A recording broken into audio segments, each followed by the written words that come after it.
So real quick, real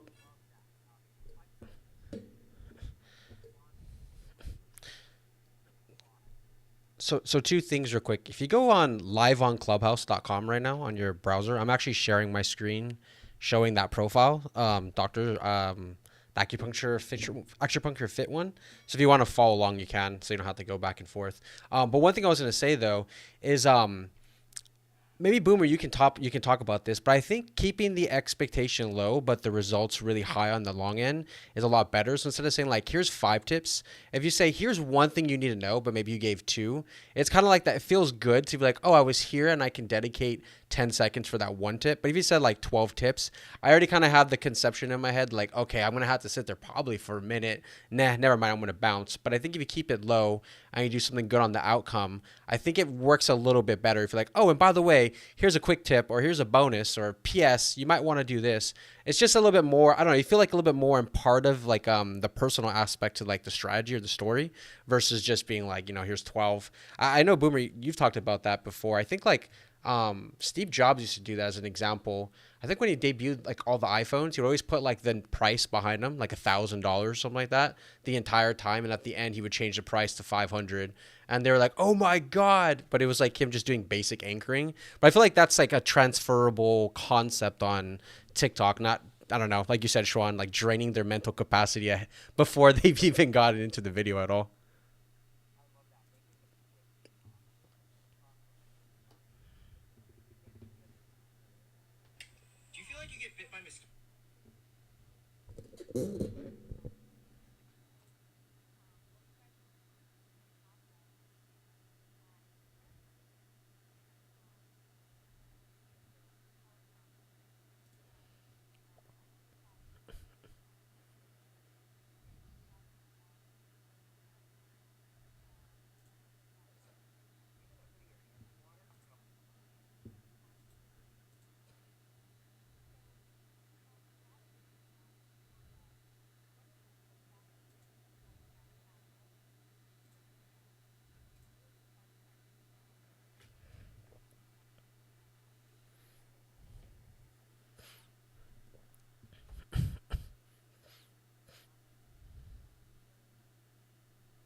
Yeah, real quick, is Boomer on stage? I'm on the desktop version of Clubhouse. I can't see people's stuff. Is he still here by chance?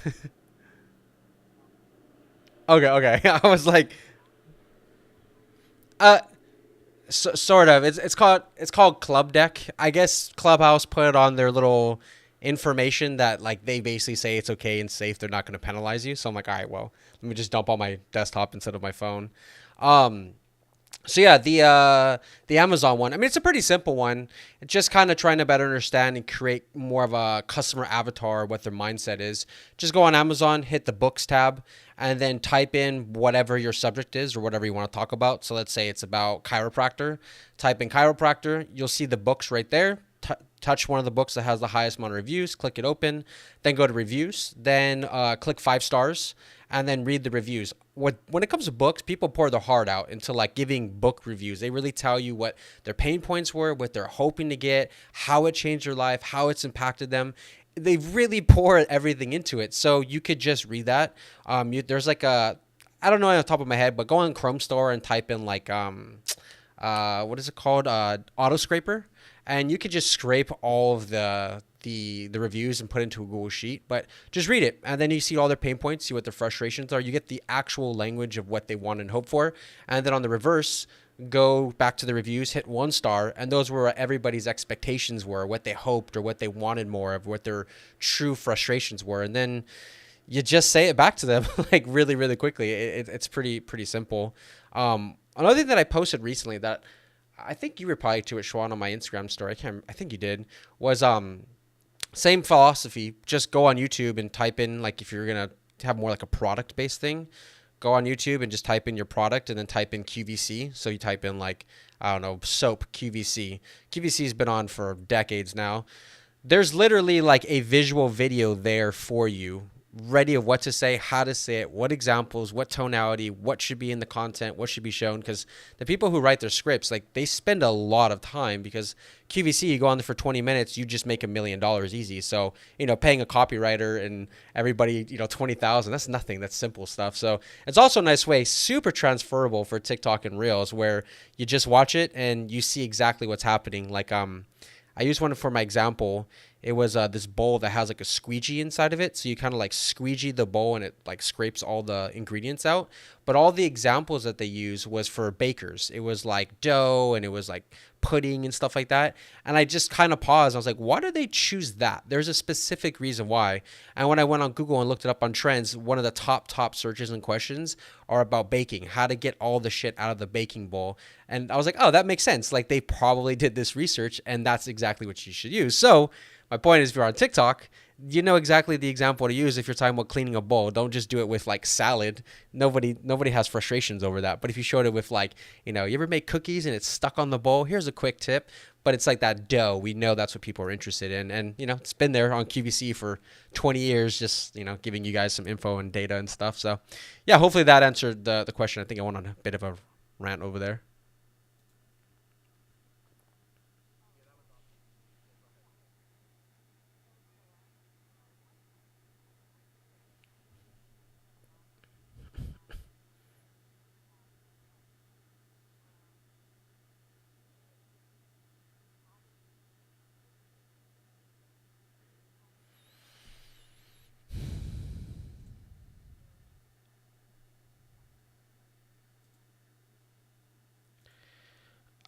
Yeah. Well, unfortunately, scraping wise, I have my own tools that I built out, and I like do not share them because it's kind of like my own little bread and butter.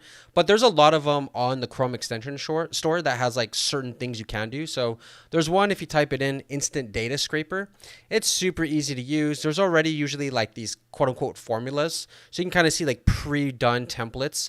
So for YouTube, for example, there's already a pre-done template to just pull it out. But yeah, use that extension. You could scrape all the YouTube comments. You could do the same thing for Amazon reviews. Put into a Google Sheet. It'll automatically usually do that. So you have to download, upload. And then if you want, you can go into the Chrome store to make it even better. I think I did an Instagram story on this. You could DM me if you want me to show you how I did it. But you can go into the Chrome store again for Google Sheets and download and install a sentiment analysis. And what it'll do is it'll scan the comments individually, and off on the right, it'll give you like a sentiment. What was their emotional feelings they were feeling or trying to convey in that? So it could be like frustrated and stressed. And the next one might be happy and felt accomplished or whatever.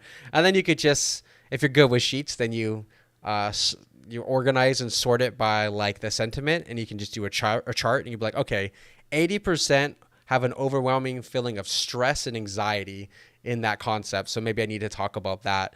But Schwan, are you watching on the website real quick? So like I'm on the website right now, live on clubhouse.com, and I'm looking at acupuncture fit. There's one video, and I think this is such a good example, bridging the last thing I just said with what you were saying, Schwan. It says how your touch can reduce anxiety. I feel like reduce anxiety is not good enough. Well, like, what would you swap that out with, in terms of like really kind of speaking to like a core thing versus just like, here's how to get rid of stress. Like, there's something deeper. You know what I mean?